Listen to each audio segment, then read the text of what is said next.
kielellä. Tänään meillä oli tarkoitus aloittaa englannin esitelmät. Muistaako joku, kenen vuoro oli ensimmäisenä? Ei ainakaan mulla. Ei mulla. Please. No, jos kukaan ei muista, niin annetaan nyt sitten vaikka Kasperi aloittaa. Tervetuloa, Estradi on sinun. So, hello boys and girls. Yes, very good.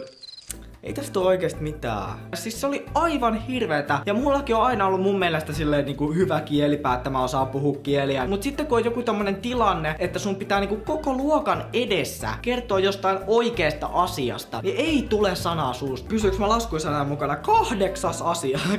8. asia. Oppikirjojen palautus. No niin, ja ennen kuin mä voin päästää teidät kesäloman viettoon, niin kerätään vielä teidän oppikirjat takaisin. Kasper, toiseksi vaikka ensimmäisenä sun matikan kirjat tänne, kiitos. Eihän niitä ole koskaan aikaisemmin kerätty takas. Tänä vuonna koulun heikon taloustilanteen vuoksi, niin me joudutaan valitettavasti kierrättämään näitä kirjoja.